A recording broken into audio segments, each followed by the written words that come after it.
Buenas tardes, bienvenidos a esta casa, que es casa de la lengua y sobre todo de la lengua libre, de la lengua creadora. Bueno, para mí es un honor, en primer lugar, pero es especialmente emotivo hacer este saludo de bienvenida y explico de inmediato por qué. A comienzos de los años 70, cuando yo comenzaba mi actividad universitaria, preparé un estudio sobre la poesía española de posguerra. Fue un libro que pasó censura, porque ahí se hablaba un poco de la poesía durante la guerra y de la posguerra, y había cosas que no se podían ni mencionar. Para entonces acababa de aparecer ese libro que Félix Grande tiene encima de la mesa. Félix, enséñalo, por favor, porque fue un libro que a todos nos enseñó que en la posguerra no había, como hasta entonces se creía, solamente dos tipos de poesía. La poesía de tipo garcilasista, surgida a raíz de la guerra, centrada después en la revista Poesía, y la poesía, vamos a llamar así, comprometida, la del grupo Espadaña, que después había derivado en la poesía social. Se creía que no existía más que esto. Bueno, frente a eso yo trataba de explicar que efectivamente, y dar noticia, que efectivamente había otras corrientes poéticas en España y algunas de ellas importantísimas. Que había una en concreto absolutamente heterodoxa en aquel momento en que se pensaba que el surrealismo había desaparecido, había muerto con la guerra civil, que ya no existía ninguna poesía surrealista, ni nada que no cayera dentro de los cauces o del realismo, repito, avanzado por Espadaña y más tarde por la poesía social, y ese otro tipo de poesía evanescente, clásica, que pretendía continuar la línea de Garcilaso. Si Garcilaso volviera, yo sería su escudero, qué buen caballero era, que en los años 35, antes de la guerra, había comenzado a expandirse en vísperas del centenario de la muerte de Garcilaso en el año 36. Para entonces yo no conocía a Francisco Nieva, de quien después iba a ser un gran amigo, y bien siento que Paco no esté con nosotros en este momento. El libro de Félix Grande nos permitía, además, no solamente seguir toda la trayectoria, sino que teníamos los textos de difícil acceso, y de ahí, tirando de ese hilo, pues yo fui sacando después el ovillo de lo que había sido aquel movimiento. Más tarde, Nieva me contó con todo detalle y con la expresividad y la brillantez con que Paco suele hacerlo, lo que habían sido aquellas primeras reuniones del postismo. Después del ultimoísmo estamos nosotros. Experimentos que iban hasta las cosas pintorescas de producir un calambre en la mano para ver cuál era la reacción que suscitaba en la mente y escribir de inmediato aquellas impresiones. Bueno, todo eso que era la anécdota de algo verdaderamente importante, que era garantizar la continuidad de la poesía de la beta, digamos, surreal, aquella que liberaba la palabra del encorsetamiento de un discurso racional y que lo abría por las vías de la imaginación. En todo ese movimiento, Carlos Edmundo de Ory fue la gran figura, una gran figura que además no se quedó en aquellos momentos de reacción, en aquellos momentos de revulsivo de la poesía, entonces revulsivo pequeño, revulsivo minoritario, sino que fue abriéndose y conquistando cada vez más el reconocimiento que en los últimos años ha tenido su poesía. De manera que para mí es motivo de especial emoción, y lo que lamento es que esto me coge en unos días en que lo único que tengo que estudiar son presupuestos, algo verdaderamente muy cercano al postismo, que naturalmente estaban los antípodas. Pero quiero decir, para mí es un motivo de especial satisfacción estar hoy aquí. Les doy la bienvenida y aquí hay las personas más cualificadas para hablar de ello, empezando por Félix Grande, que entonces nos abrió, a quienes éramos absolutamente profanos en ello, las vías del conocimiento, y siguiendo por quienes estuvieron muy cerca de todo el movimiento, y especialmente dar la bienvenida a la viuda de Carlos Edmundo de Ory, a quien hoy tributamos un homenaje. Muchas gracias y bienvenidos a esta casa.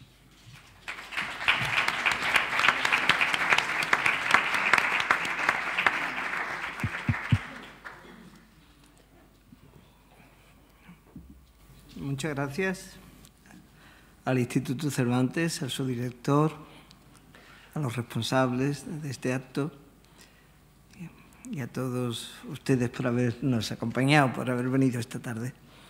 Yo voy a oficiar de moderador más que de ponente. Voy a ir presentando y luego, pues, cada vez cuando hablemos ya todos los de la mesa, pues presentaré uno por uno y entraremos en un turno de preguntas donde podemos participar todos. La obra poética de Carlos Edmundo de Ory es un suceso insólito en el panorama de las letras españolas de la segunda mitad del siglo XX. Imaginación, locura inventada, según sus términos, sorpresas, indagación lingüística y un novedoso sentido de la música que fluye entre esos versos, se dan cita en una escritura marcada por la actitud vital de su autor. Ory pertenece a esa estirpe de poetas para los que vida y obra no pueden ni deben explicarse por separado, sino que constituyen la raíz de un mismo árbol definitorio de su personalidad y estilo. Solo así es comprensible la conducta transgresora de un escritor incómodo entre las convenciones culturales, rebelde contra el canon establecido y epatante con la hipócrita realidad que le rodeaba, lo que le llevó a situarse en un espacio físico y literario, al margen de las camarillas y tendencias generacionales de su época, a sabiendo de que tal elección comportaba, cuando menos, soledad y aislamiento, por no hablar de olvido, desconsideración por parte de sus contemporáneos.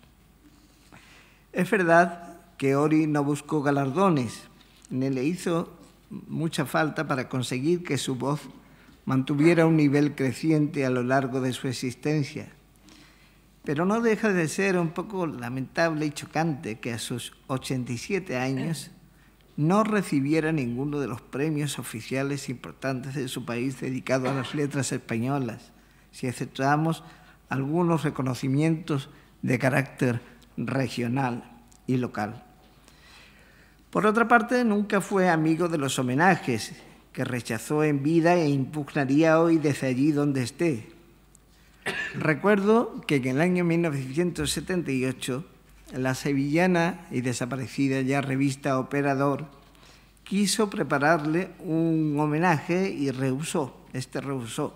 Sin embargo, quizás como concesión a los jóvenes poetas que trataban de agasajarlo, les propuso una solución intermedia consistente en un oleaje.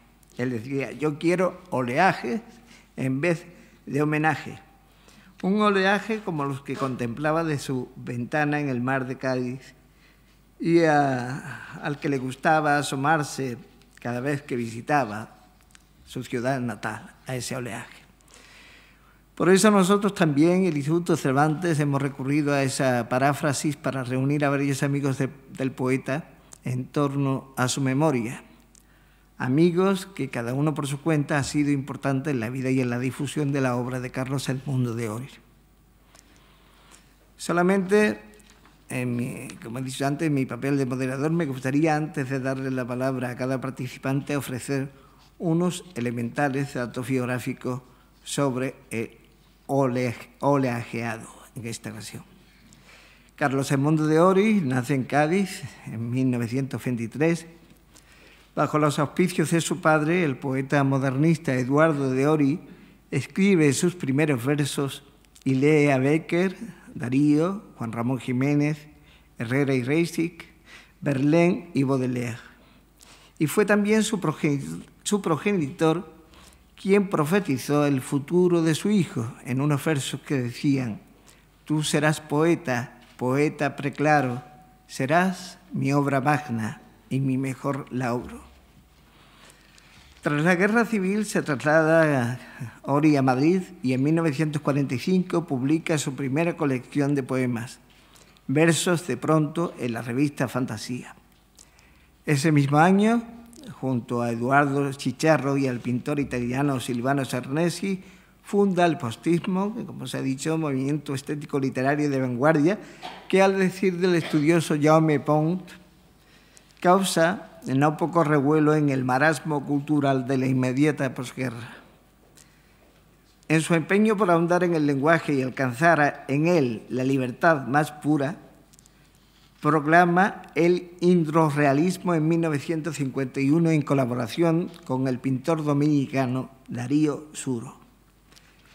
En 1953 abandona España para instalarse en París y así da comienzo un largo autoexilio al que no puso fin del todo y del que cabe extraer una visión política y una obra extremadamente singularizadas.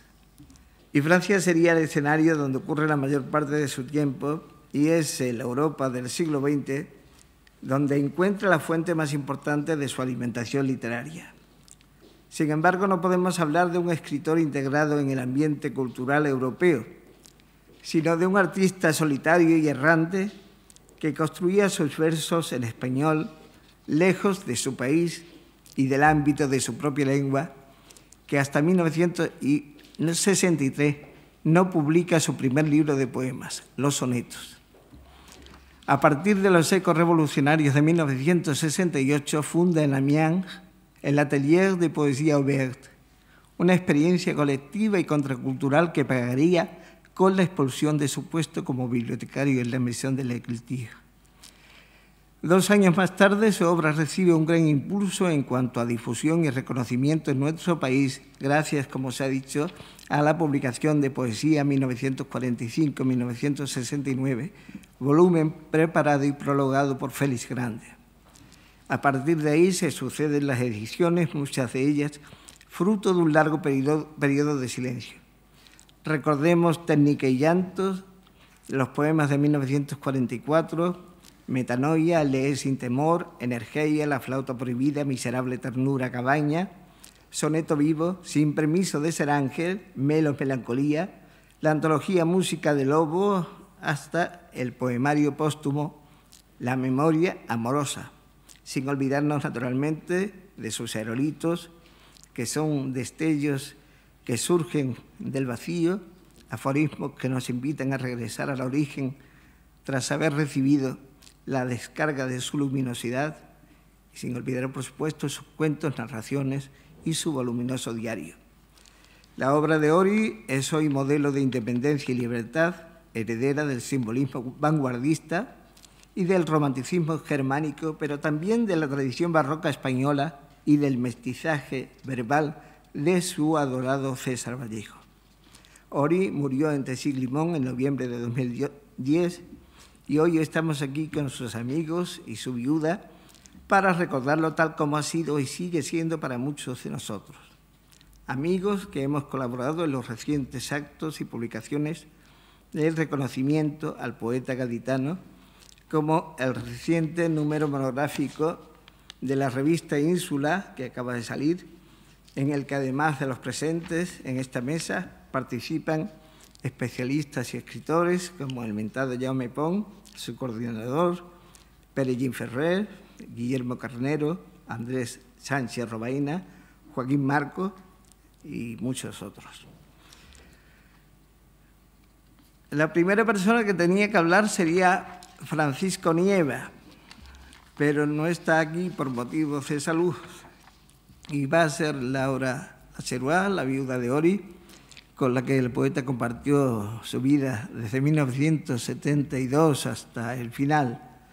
Su inseparable Laura es pintora y ha sido hasta la fecha profesora de español en un liceo francés y es también presidenta de la Fundación Carlos El Mundo de Ori, con sede en Cádiz, en el Centro Cultural Reina Sofía del Ayuntamiento de Cádiz, institución que se ocupa de difundir la obra del poeta y que este acto es como un preludio a las jornadas que comienzan mañana.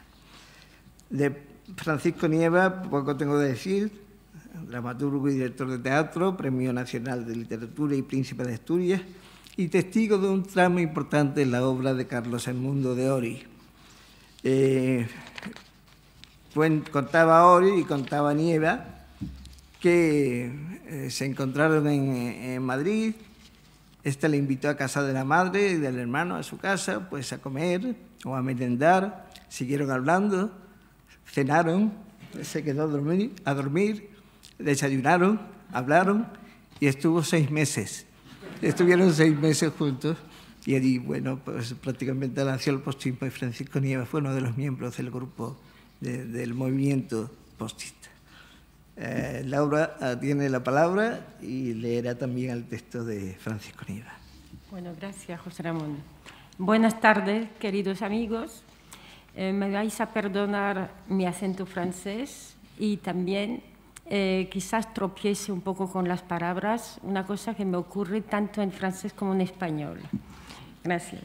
Bueno, pues me alegra y me emociona estar aquí con vosotros en la sede del Instituto Cervantes de Madrid. Y agradezco en mi propio nombre y en el de la Fundación Carlos Edmundo de Ory de Cádiz al director de esta prestigiosa institución, el señor don Víctor García de la Concha, la invitación para el oleaje a Carlos Edmundo de Ory. Quiero darles las gracias también a Leire Leguina y Ernesto Pérez Zúñiga, responsables culturales de este instituto, por su gran ayuda en la realización de este acto. También les doy las gracias por su presencia, de la que me siento muy orgullosa, a todos los componentes de esta mesa. A José Ramón Ripoll, por haberse encargado de coordinar este acto, a Félix Grande y a José Manuel Caballero Bonal, por haber aceptado participar en este homenaje literario a Carlos Edmundo de Ory. Además, tengo que añadir que siento mucho la ausencia por motivos de salud de Francisco Nieva. Sin embargo, Paco Nieva nos ha enviado un texto que leeré después de lo que tengo que decir aquí.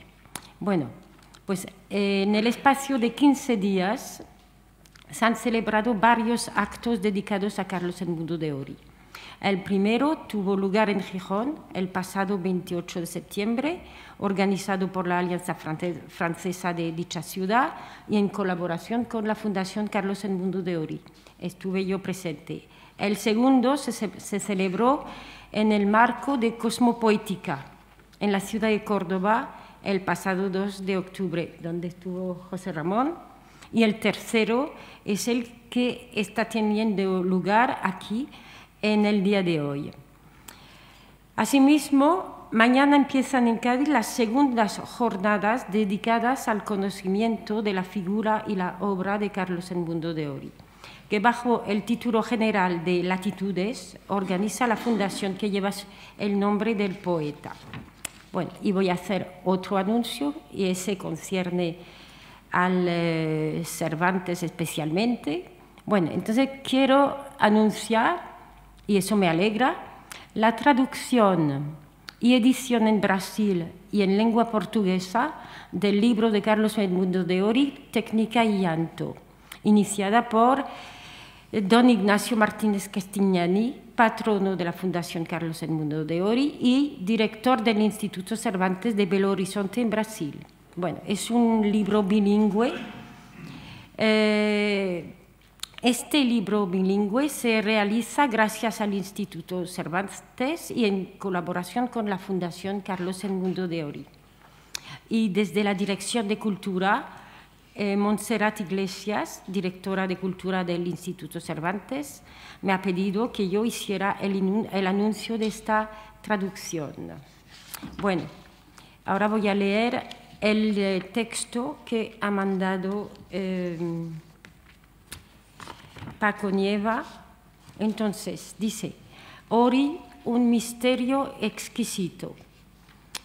Cuando se trata de rememorar el gran talento poético de Carlos Edmundo de Ory, me remito a una impresión determinante. Éramos muy jóvenes. Ory vivió en mi casa una larguísima temporada, lo que contaste. Escribió a mi lado poemas magníficos y fue mi mejor consejero literario. Era muy singular y específico de Carlos su necesidad de exotismo, no sentirse español, sino patriota de un mundo otro, arcano y sumergido, una Atlántida o algo por el estilo. Los dos queríamos salir de España, la España de Franco, y a los dos nos becó, supuestamente, un psiquiatra argentino un tanto delirante. Esto lo cuenta Paco Nieva en sus memorias. Pero él nos hizo más patente la necesidad que teníamos de desarrollarnos en un mundo más libre. Por su influencia dimos el salto. Yo volvería a residir en España y Ori se quedó fuera para siempre. Siempre quiso sentirse fuera, no tanto en Francia, sino en ese mundo otro, arcano y sumergido. A veces, bromeando, hablaba en extranjero, una lengua que se inventaba, con sonoridades extrañas y entonaciones de tribuna. Predicaba en esa lengua como un profeta incomprensible. Esto era el hechizo y la fascinación de su poesía, el más allá poético de Ori. Hubo de fascinarnos a muchos. El mundo de Edmundo era de una originalidad impactante, de sorpresa continua, un rielar de imágenes surrealistas, de una espontaneidad y una riqueza extrañas.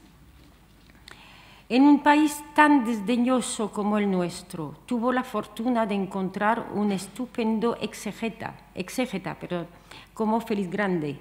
Félix tenía sobradas cartas crediticias para hacerse oír de muchos, y Félix casi ha gritado la rareza, la belleza y la originalidad de su poesía. Ori es uno de los mayores poetas españoles del siglo XX. Mientras Carlos permanecía en Francia, yo corría mis aventuras teatrales en Berlín, en Venecia, en Palermo, y a menudo pensaba en él. ¿Por qué Carlos no es ya famoso y reconocido en su país? ¿Por qué Carlos no tiene quienes le pongan en valor? Pero sí los tenía. Una valiosa minoría tenía buena cuenta de Carlos. La poesía en español ha recibido con él un gran regalo, un ornamento de lujo que vamos a estar descubriendo, maravillados año tras año. Nunca terminaremos de sorprendernos con ese surtidor andaluz del que brota un constante goteo de imágenes brillantes y profundas. Carlos escribió en una noche delante de mí los 5 poemas edmundianos para recibir a Eduardo Cirlot al día siguiente. Cirlot venía a Madrid para conocer a los postistas y su encuentro fue memorable. Nada terminar aquel derroche de relámpagos del subconsciente poético, me lo leyó y me quedé pasmado. Era tan nuevo lo que oía. Era lo mismo que un tornado que transportaba todas las voces y las imágenes de la vida en una confusión entusiasta y arrebatada. Eran frases cortas, alejandrinos cerrados y autosuficientes, como una jaculatoria. Cada uno era una sentencia tan lapidaria como enigmática. Adivinanzas sugerentes, voces que se pierden sin concretarse, frases arrancadas a la sombra del tiempo y del recuerdo, un loco girar de materia poética fragmentaria.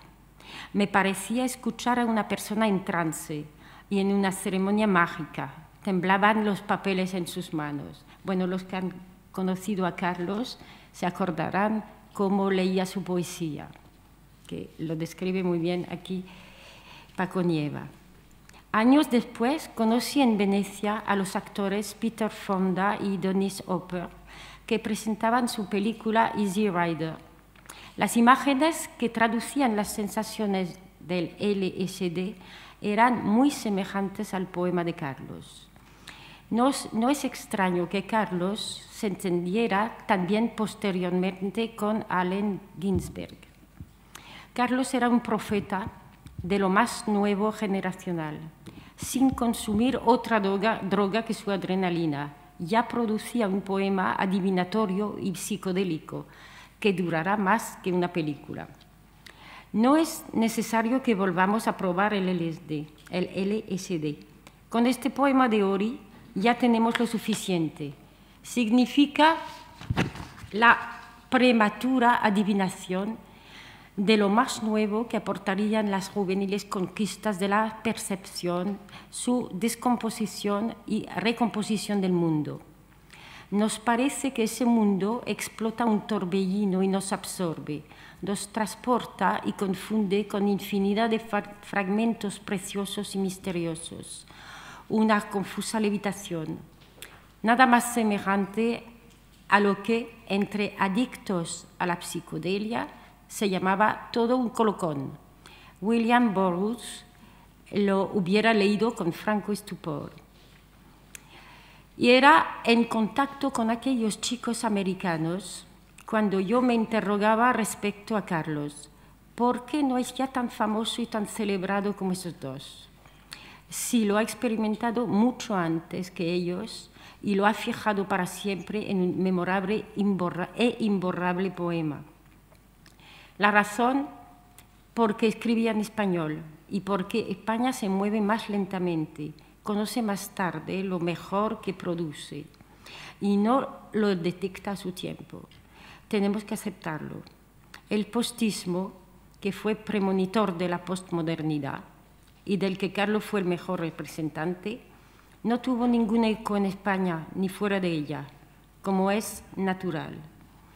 Los historiadores de las tendencias no lo tienen en cuenta, existiendo un testimonio tan fehaciente como Carlos el Mundo de Ori. Una fatalidad bien lamentable. Digamos que si Ori no tuvo la suerte de nacer en el sitio adecuado, la corta vida del postismo fue, sin embargo, una pista de despliegue muy favorable, aunque enseguida se despojara de cualquier tipo de sistematismo. Y me queda por concretar una cosa más. He dicho surtidor andaluz, porque entre tanto lujo poético aparecen en su obra, como otra sorpresa más, cuchufletas sublimes de un gaditano antiguo, de Gades, un egregio guasón, un funámbulo que hace juegos malabares con la palabra, que habla con Satanás al teléfono, con gracia pajolera y una deslumbrante recámara. Ese gaditano exquisito es también Carlos el Mundo de Ori, Francisco Nieva.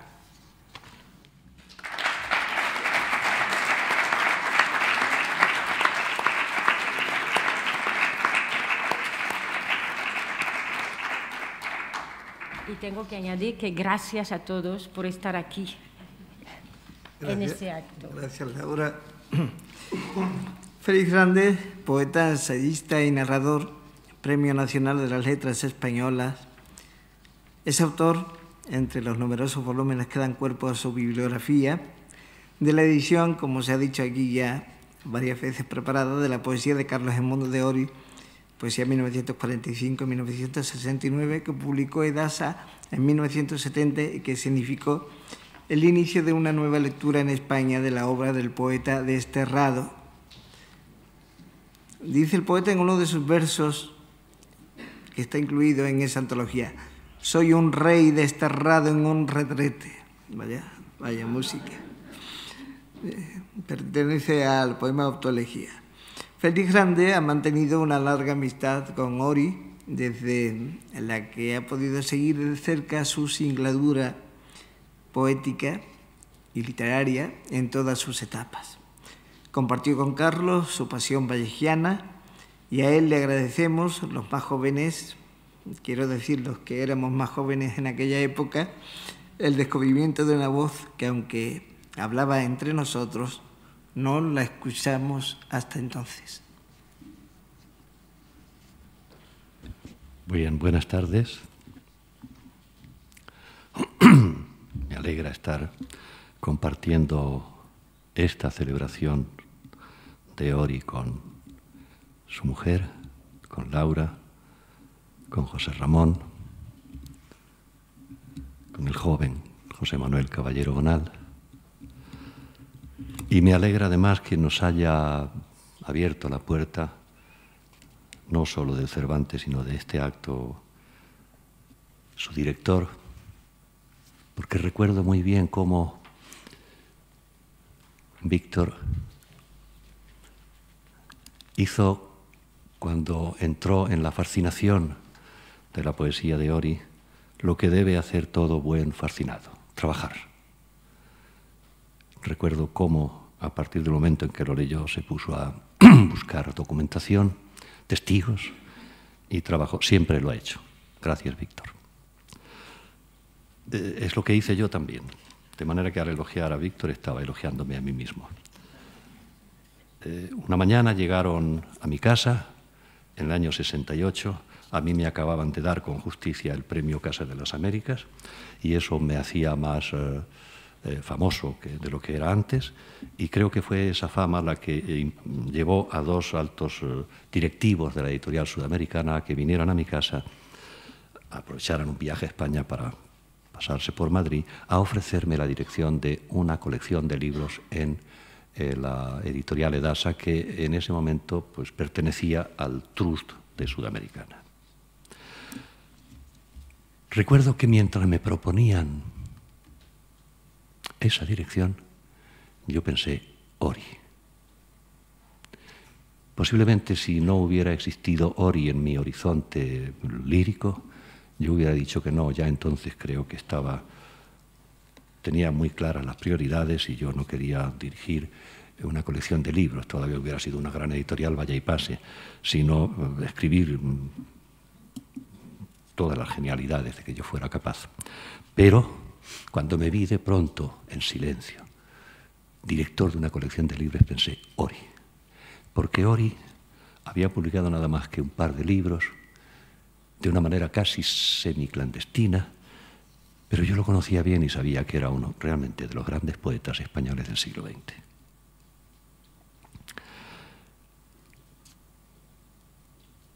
Me habían hablado de él Fernando Quiñones, que lo había conocido en Cádiz. Me había hablado Ignacio Aldecoa, una de las personas que mejor escribían y que mejor bebían en aquella época. Y me había hablado también uno de los poetas más exquisitos y estremecedores, que ni entonces ni aún después gozó del fervor que merecía: José Luis Prado Nogueira. Tras leer aquellos dos primeros libros, me di cuenta de que mis informantes no mentían. Y cuando me di cuenta de que podía dedicar un tiempo de mi vida a impulsar hasta donde yo pudiera la poesía de Ori, me sentí feliz. En aquel momento ya sabíamos que Ori estaba, digamos, censurado de una manera múltiple. Después también continuó siéndolo. Ori estaba apartado en la etapa más inmediatamente franquista, en los años 40, porque Ori tenía una relación con la poesía tan a la vez desgarrada y traviesa, a la vez tan inesperada y tan libertaria, que esto no encajaba en la estricta estética de los primeros años del franquismo. Pero es que una década después, en la década de los 50, Ori tampoco acababa de encajar, porque él no estaba escribiendo aquella poesía social que casi siempre, con excepción de poemas de Blas de Otero, de Pepe Hierro, de algunos momentos de Gabriel Celaya, casi siempre tenía una temperatura estética muy por debajo de su temperatura histórica y aún de su temperatura moral. En la seriedad cejijunta de la poesía social, por cierto, permítanme un paréntesis, quede claro que yo pienso que la poesía social fue una necesidad de la conciencia colectiva española y bien estuvo que existiera. Otra cosa es cómo la leamos ahora y otra cosa será lo que lean nuestros sucesores cuando tengan que leer nuestra época, ya dirán ellos. Pero en cualquier caso, en aquella etapa tan cejijunta, tan de urgencia, la poesía de Ori tampoco acababa de encajar. Tampoco. Ori venía tan libertario, tan imaginativo, tan alegre, tan lleno de risa, que contradecía, casi desmoronaba los cimientos de la estética social o comprometida. Por lo que en ninguna antología de aquella época tampoco aparecía. Lo cierto es que, como les contaré luego, ya en los 70 también llegó a estar censurado. Les voy a contar la anécdota que tiene cierto encanto. Pero, y lo digo sin agresividad y sin ánimo de ofender a nadie, pero como se ha dicho, los hechos son testarudos. Ya en los 80 y en los 90, Ori continuó siendo apartado, ignorado, ninguneado. Nunca ninguna institución de España le dieron nunca un premio literario a Carlos II de Ori. Solamente un grupo de críticos andaluces le dieron un año el premio de la crítica andaluza. No tuvo nunca, por ejemplo, el premio que tenemos la fortuna de tener Pepe Caballero Bonal y yo, el Premio Nacional de las Letras. Nunca le dieron un premio nacional por ninguno de los libros. Bueno, las travesuras se pagan. La heterodoxia no es la mejor manera de abrirse las puertas, sin que esto quiera decir que Pepe Caballero Bonal sea demasiado ortodoxo. Pero, en fin, este era el Ori en el que yo pensaba cuando me estaban proponiendo que dirigiera una colección de libros. Bien, me hice cargo y lo primero que hice al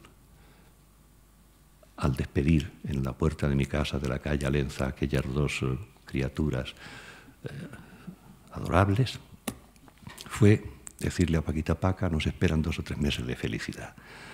En efecto, me puse en contacto con Ori, con Carlos, le pedí que me mandase toda su obra poética. Luego le fui pidiendo cosas, los textos de los manifiestos, de los 3 manifiestos postistas. Él escribió para la edición que yo preparaba una historia del postismo, como es lógico, extraordinariamente solvente y graciosísima y llena de documentación. Un montón de documentos que me mandó, que yo le pedí para esta edición. Su libro eminentemente postista, que en ese momento estaba inédito. Y sobre todo le dije que me dejase, que me autorizase a que fuese yo el que hiciese la antología. Que yo tenía mayor distancia con su poesía de la que tenía él mismo y que quería ser yo. Él me autorizó con una generosidad habitual en él y recibí toda su obra y fui sacando lo que me parecía lo mejor de toda su poética, incluidos una buena selección de sus memorables aerolitos. He dicho, yo preparé, no, verá, participamos de aquella felicidad Francisca Aguirre, Alberto Portland y yo. Estuvimos durante 3 meses aproximadamente trabajando de una manera descabellada, 20 horas diarias, llenos de alegría, llenos de vitalidad, sabiendo que estábamos haciendo eso que quizás sea lo más justo que puede hacer un miembro de esta tribu que llamamos humana, con cierto apresuramiento bautista desde Atapuerca hasta aquí, un acto de justicia.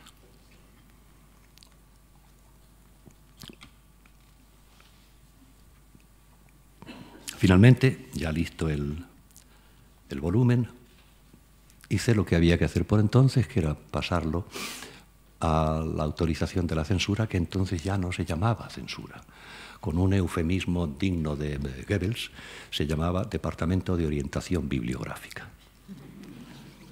Y yo ya conocía al director de aquel departamento, se llamaba Faustino, lo conocía de unos años antes, en que había tenido que dialogar con él para ver si me autorizaba en un libro mío un poema de homenaje a Cernuda, que no me autorizó. Pero claro, unos años después yo confiaba en que el desarrollismo, los López, la emigración hubieran influido y no tuviera que dejar por el camino ninguna página de la poesía de Ori. Y sin embargo, Faustino, a quien naturalmente yo hablaba de usted, con un respeto casi de recluta, me devolvió el original con la supresión de 3 poemas. Uno de ellos tenía que ver con Hitler y otros 2 tenían que ver con el erotismo, con ese tema fundamental, esencial de la poesía de Ori. Hitler, que se llamaba el poemita Heil Hitler, decía Treblinka, Treblinka, Treblinka, Heil Hitler. Buchenwald, Buchenwald, Buchenwald, Heil Hitler. Plosenzi, Plosenzi, Plosenzi, Heil Hitler. Auschwitz, Auschwitz, Auschwitz, Heil Hitler. Poema escrito en París en 1964. Este era uno de los poemas suprimidos y ahora os leo siquiera un trozo de 2 sonetos que me parecen memorables.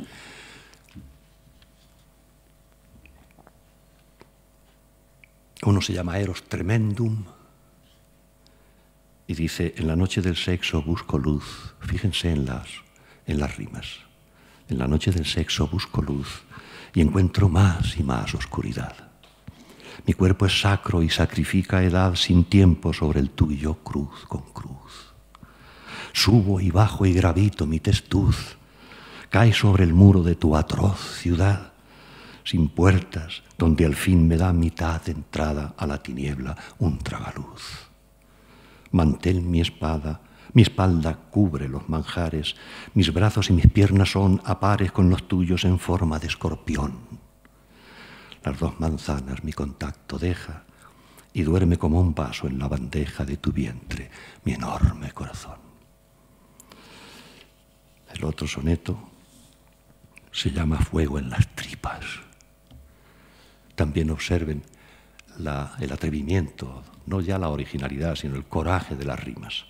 Hago el amor con ella y la infeliz goza de mi fenómeno y me ama y no sabe que estoy solo en la cama con el olor de Dios en la nariz.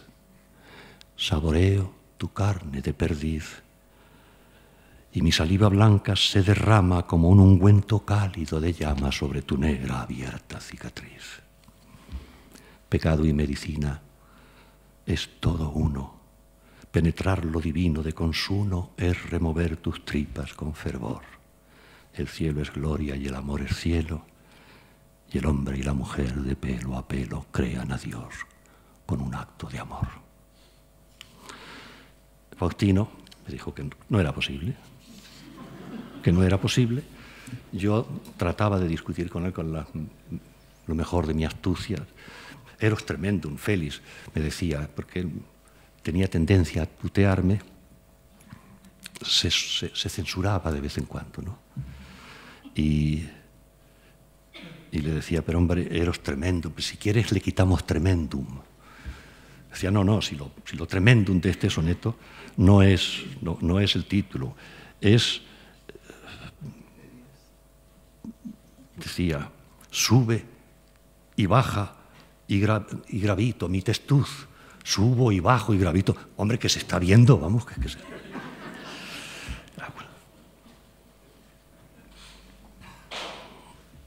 Las piernas, como un escorpión. El otro dice, pero ¿cómo se puede mezclar a Dios con el acto animal? Pero hombre, fíjese, Faustino, en la rima nariz, perdiz, saboreo tu carne de perdiz. Dice, no, si hasta ahí bien, pero ¿y cómo termina? Crean a Dios con un beso de amor, por Dios. Total que me fui, comenté esta derrota con mi amigo Eladio Cabañero, que me dijo, mira, hay una solución. Hay una solución. Tú llamas a la puerta de Faustino y cuando te digan adelante, abres y dices, Ave María Purísima, ¿es aquí la censura? Yo comprendí que era una broma y que eso no me iba a dar resultado, hasta que de pronto Luis Rosales me dio la solución. Hablándolo con él, comentándolo con él, ya trabajaba yo allí en la revista Cuadernos Hispanoamericanos, me dijo, pero hombre, si yo creo que este señor Faustino, no me acuerdo del apellido, discúlpenme, no omito su apellido por ningún resentimiento, al contrario, si le tengo gratitud. Es la memoria, ustedes háganse cargo, he cumplido ya muchos años. Yo creo que Faustino, si no recuerdo mal, este Faustino trabajó aquí en la revista Mundo Hispánico, una revista que había publicado el Instituto de Cultura Hispánica. Y además no solo trabajaba, sino que colaboraba y tenía veleidades literarias. Aquí publicó varios artículos interesantes, graciosos, que no estaban mal. Hombre, yo te recomiendo que busques esto y lo leas y le pidas una entrevista y le elogies, que el elogio siempre sienta bien, a nadie le amarga un dulce, así lo hice.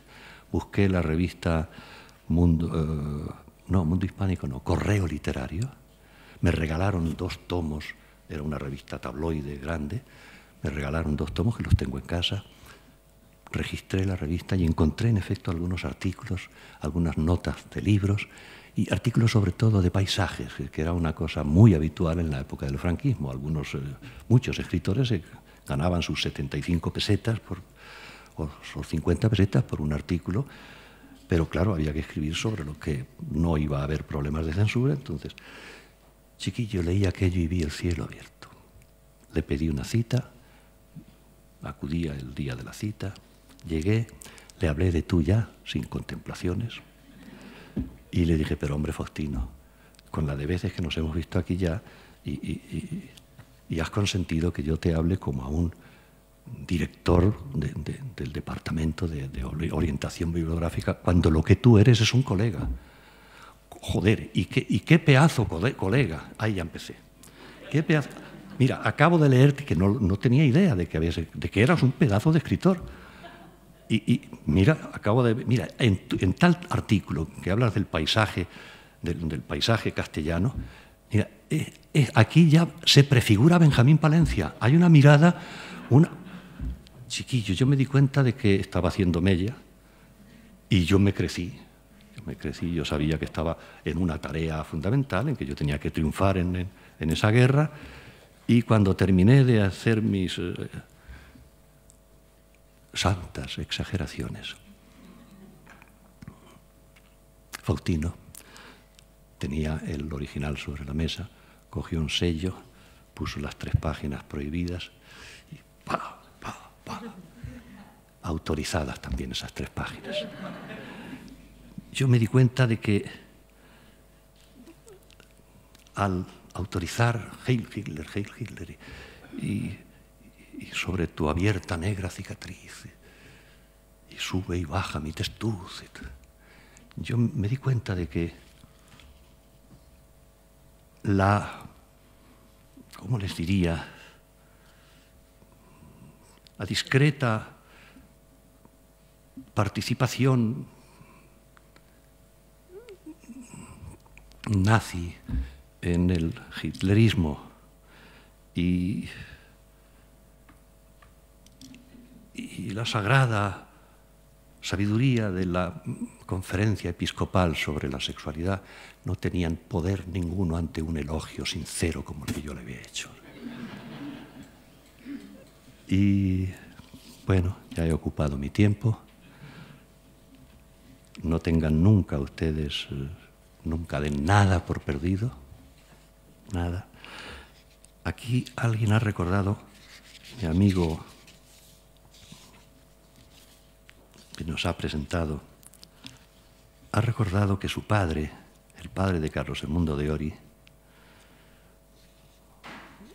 también fue poeta y creo que es muy tierno demostrárselo a ustedes. Por cierto, cuando salió la edición, vino Carlos a Madrid, entre otras cosas, a presentar la edición de su libro. Le conté esta historia con Faustino y me dijo algo que ya era irreparable, que ya no era posible, era algo maravilloso. Me dijo: Félix, por Dios, tendríamos que haberle dedicado ese soneto de la negra cicatriz a Faustino.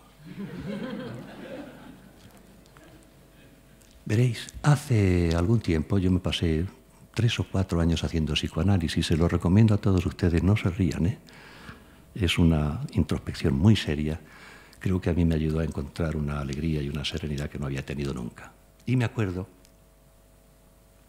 que al final del primer año, a principio del segundo, yo un día, tirando a la vez de la memoria y de la conciencia, me encontré otra vez con mi padre. Y recuerdo que tuve una reacción contraedípica y dije, pero ¿hasta cuándo voy a estar yo obligado a darle cuenta a mi padre de mis actos? Y el psicoanalista me dijo: hasta la muerte. Digo, pero hombre, pero si mi padre ha muerto hace ya un montón de años. Y me dijo, no, hasta la muerte de su padre no, hasta la suya, hasta la suya. Pues a mí me complace mucho ver cómo Carlos Edmundo de Ory, que no careció de sufrimientos, que no careció de angustia, que siempre tuvo muchas cicatrices, por lo menos tuvo una buena relación edípica con papá, que se llamaba Eduardo. Tomen ustedes este poema en términos psicoanalíticos, más aún que en términos estéticos. En términos estéticos dice: a mi hijo Carlos, pobrecito mío, siempre tan callado, tan meditabundo, tan triste y tan pálido. ¿Qué te ocurre, dime, que a tus pocos años no veo la sonrisa posarse en tus labios, lo que es en los niños el mejor encanto? Ah, quizá te inquiete un enigma, un algo que allá en lontananza no se ha dibujado, lo que todavía impreciso y vago flota en el misterio de un tiempo lejano. Piensas que los meses pasan, que los años te harán hombre un día y vendrán amargos instantes de angustia a tu vida, largos ratos de inquietudes, de penas y llantos, de desasosiegos y de desengaños. Es que tú presientes lo que está ignorado, el mañana oscuro que es hoy un arcano. Porque tú, hijo mío, que estás siempre pálido y meditabundo, pensando, miras el futuro sereno y callado y eres un vidente, un zahorí o un mago. Perspicaz tu espíritu, filosofa acaso con clarividencia de algún gnomo extraño. Tú serás poeta, poeta preclaro, serás mi obra magna y mi mejor lauro. Joder, qué pedazo padre, hombre. Gracias.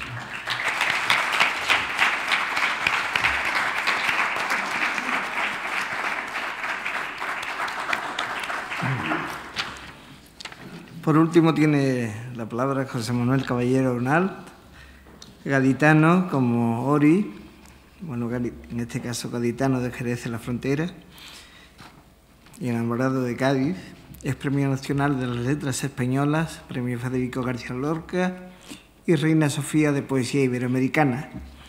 Y es también autor de un reciente libro de poemas novedoso en el tratamiento de la memoria y en su forma rítmica versicular, Entre guerras, que comparte la audacia verbal con Carlos Edmundo de Ory en gran manera y la técnica vital del recuerdo vivo como elemento poético, tal como éste lleva a cabo en su último poemario, La memoria amorosa.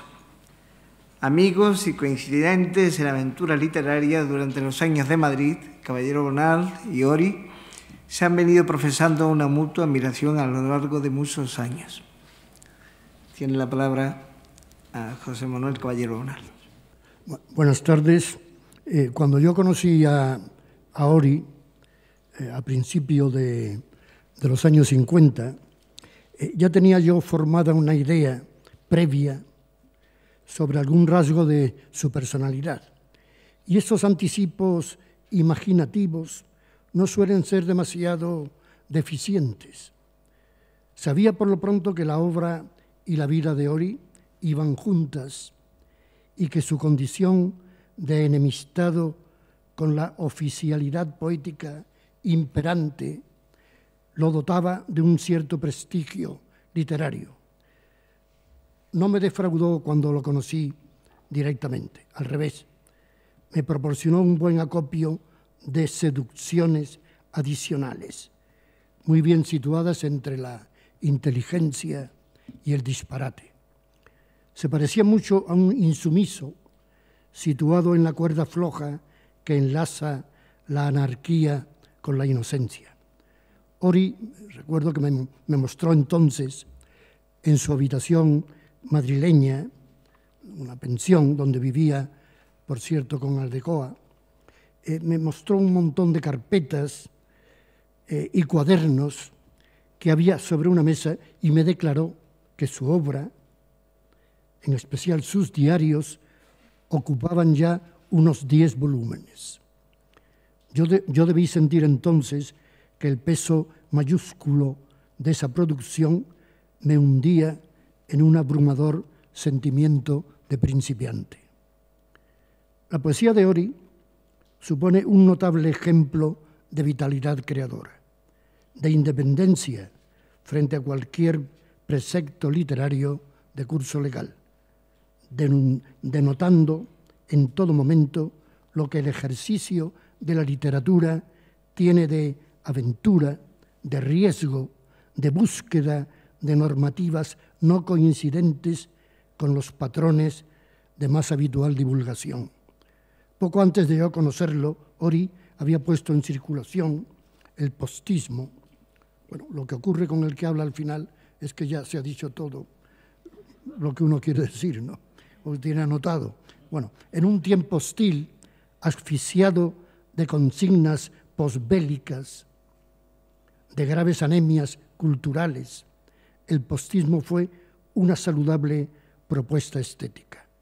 Se oponía a los modelos formalistas vigentes y eso otorgaba al poeta una peculiar imagen de abanderado de la transgresión, una especie de militancia entre los insubordinados a tiempo completo. Pero junto a lo que todo eso pudo tener de pirueta del ingenio, de mera gimnasia imaginativa, habría que evocar el general programa estético de Ori, su sentido sacralizado de la creación poética, algo que también se trasluce en sus diarios, un verdadero alarde de inteligencia y sensibilidad que quedará, estoy seguro, como uno de los hitos fundamentales de nuestra literatura de posguerra, por no decir de todo el siglo XX.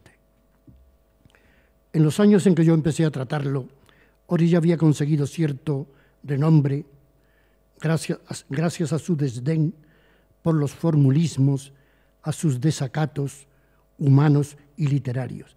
Siempre he creído que la literatura más duradera proviene de los desobedientes, del distanciamiento frente a las observancias más generalizadas o los convencionalismos más en boga. Y el programa postista suponía a tales efectos un ejemplo de considerable dinamismo. Cierto que adolecía de ciertos artificios verbales más o menos derivados del dadaísmo, pero aportaba, que es lo importante, aportaba en aquel clima poético tan tedioso una excepción muy llamativa. El mismo Ori se refiere a cierta actividad pública del postismo como a una cabriola de tipo edmundiano. Solía utilizar con gustosa frecuencia semejantes inventivas. Pero al lado de todo eso, de esos propósitos más o menos pueriles, muy adecuados para incomodar a bien pensantes, resulta inevitable reiterar la entereza del trabajo literario de Ori, su concepto del oficio de escritor. Esa tendencia a encerrarse, a escribir con la dedicación fervorosa de un visionario, que lo era en cierto modo. Y al margen de los altibajos del postismo, la poesía de Ori se atiene casi desde un principio a unas muy concretas normativas, las que defienden que la poesía es antes que nada una cuestión de palabras, de imágenes. Y esas palabras, esas imágenes, incluso atendiendo a su estricto valor fónico, han de crear una realidad desconocida, un rango poético de innovadora efectividad. Sonido, canto y palabra más allá de la letra, diría en algún momento. Es verdad, Ori descoyunta el idioma, elabora neologismos, busca la sorpresa, supedita la lógica a la intuición, la ornamentación verbal al juego de espejos de la imaginación. Decía Pere Gimferrer en el prólogo al magnífico Melos Melancolía, que es de 1999, decía Pere Gimferrer: ¿quieres saber qué es la poesía? Uno de los caminos más rápidos es leer a Carlos Edmundo de Ori.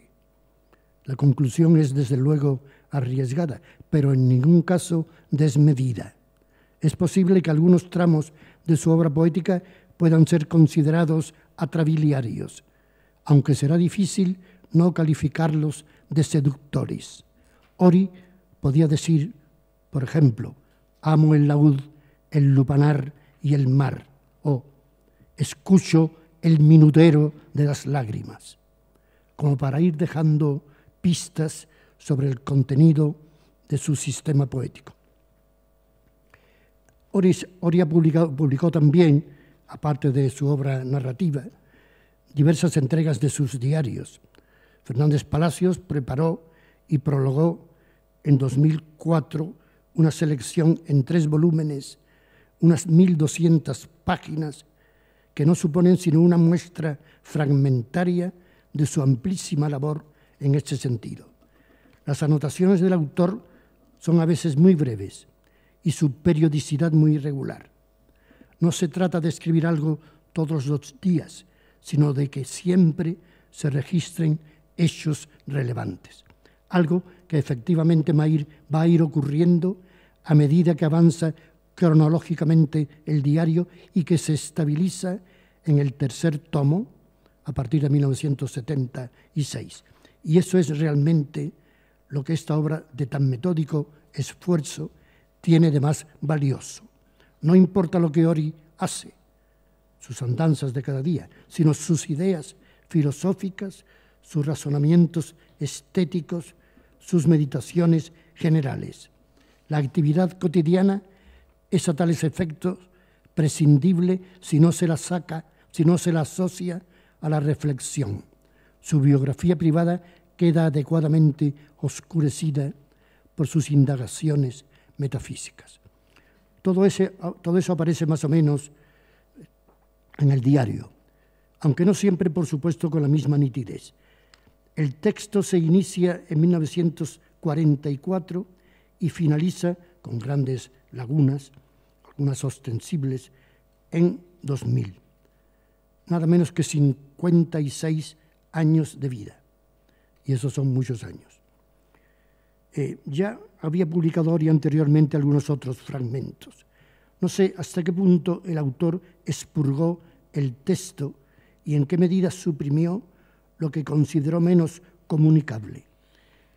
Aquí se testifica lo que Ori cuenta y lo que se calla. El lector atento puede verificar que, en efecto, hay tramos de la biografía literaria del autor que han quedado silenciados. Por ejemplo, todo lo relativo a la fundación y desarrollo del postismo, que ya ha contado en otros momentos. Pero el hecho es que, al tratarse de un diario, es decir, de un recuento selectivo de episodios y reflexiones, el autor haya preferido reunir ese material en torno al postismo para otra entrega, bueno, como se ha dicho. Ahora lo más acuciante es una acumulativa y con frecuencia desgarrada introspección. Dice Ori, un día de octubre del 51, soy el gran constructor de destrucciones. Afirmando días después, con una autoestima más matizada, pero de rigurosa aplicación a su poética, mis enemigos son la razón y la lógica. Efectivamente, la lógica y la razón venían a ser para Ori condimentos administrativos que se contradecían con su poética. No se equivocaba ciertamente Ori en estas autodefiniciones que tal vez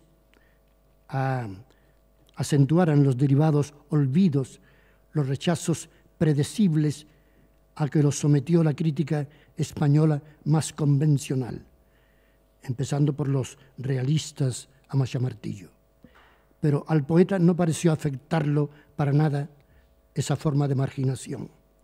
Aislado en su retiro francés, prosiguió ejercitándose en el cultivo de una obra a todas luces singular, sin dejar nunca de dar testimonio de sus exploraciones por los más intrincados parajes de la experiencia poética, algo que no podrá nunca ser silenciado en ninguna historia futura de la poesía en lengua española. Y voy a terminar con una anécdota que me parece que es en cierto modo un homenaje íntimo que yo le dediqué a Carlos Edmundo de una forma subrepticia, digamos.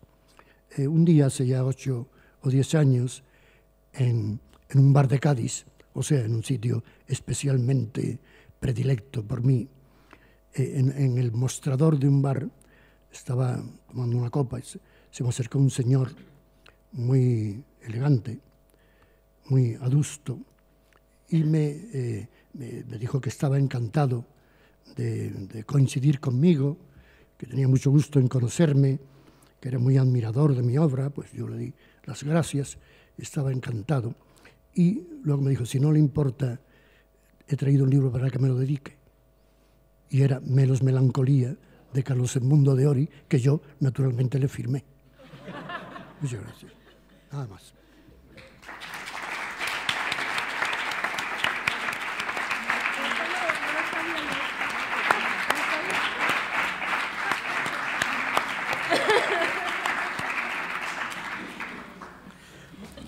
Bueno, casi hemos agotado el tiempo. Creo que ha sido una tarde estupenda.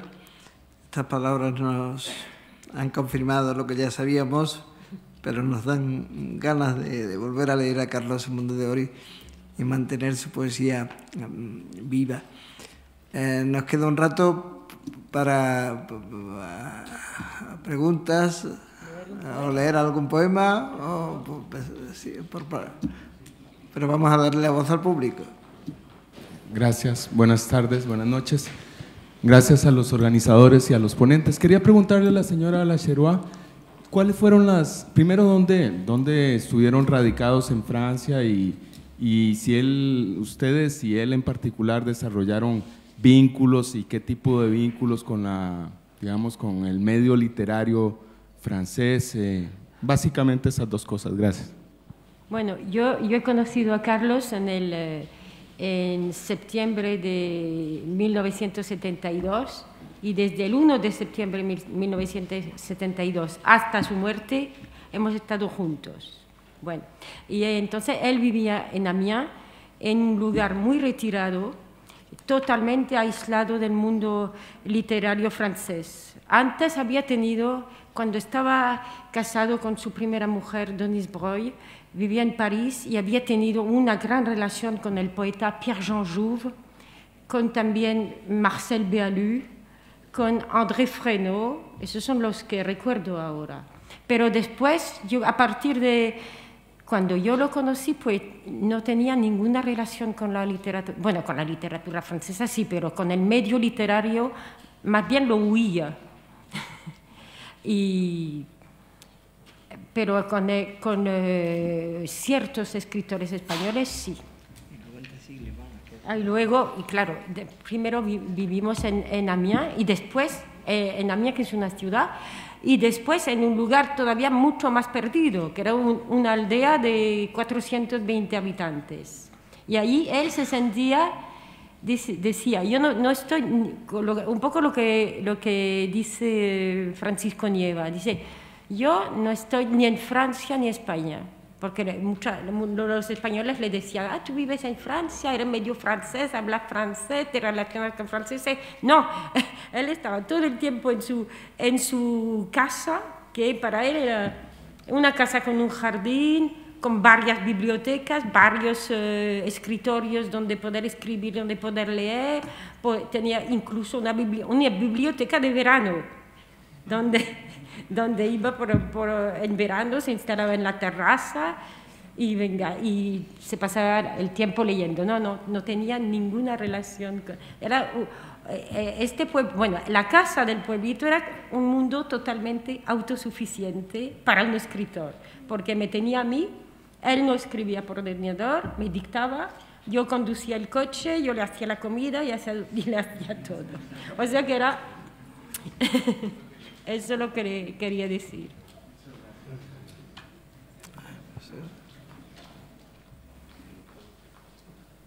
Yo tengo curiosidad por saber qué formación académica tenía el poeta Ori.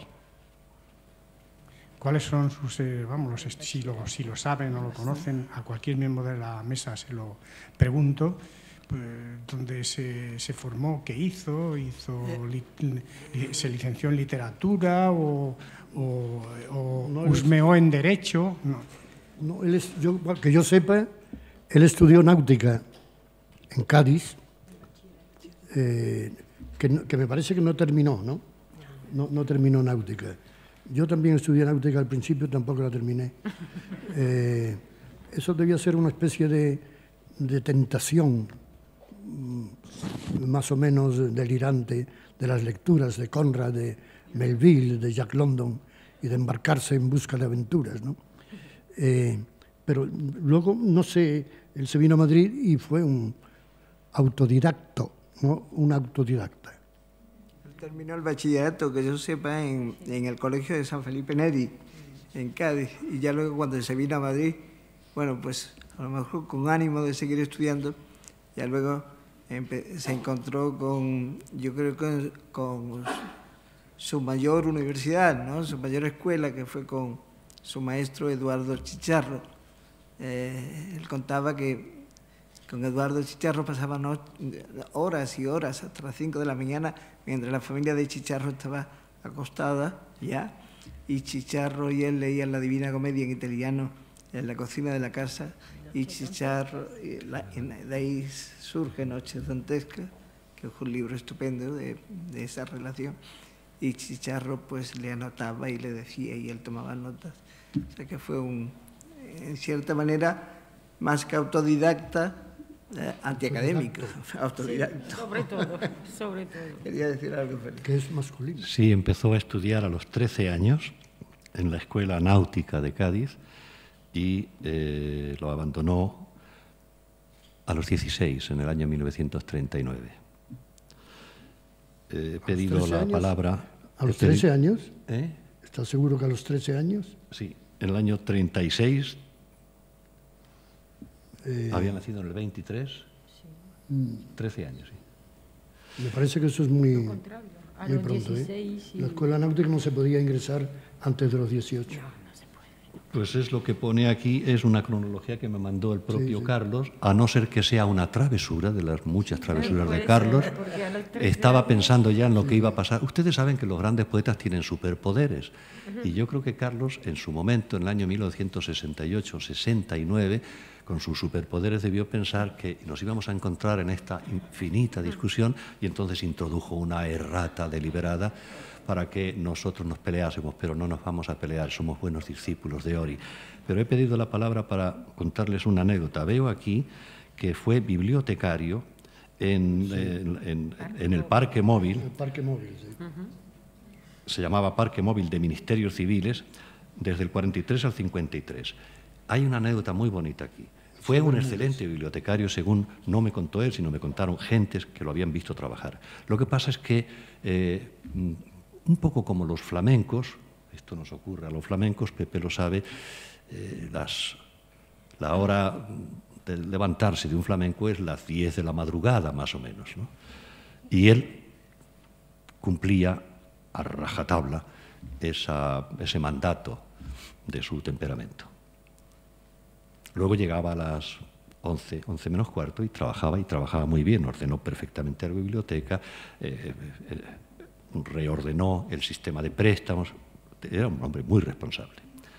Pero algún funcionario de aquella época, pues un día se atrevió, consideró que era su deber, además quizá lo era, se atrevió a reñirle, decirle: don Carlos, usted sabe que aquí en la biblioteca usted tiene que venir a las 9, porque se abre al público a las 10.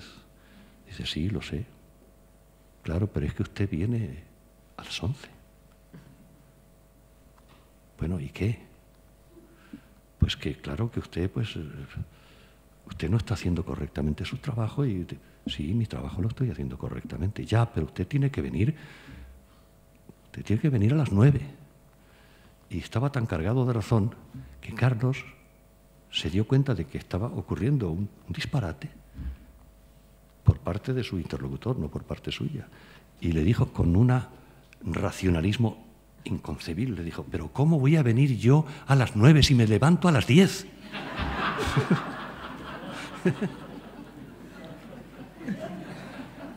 Es la hora de acabar, ¿no? No sé si terminamos el acto con un poema, como decía aquel, un poema, un breve soneto, un soneto muy breve.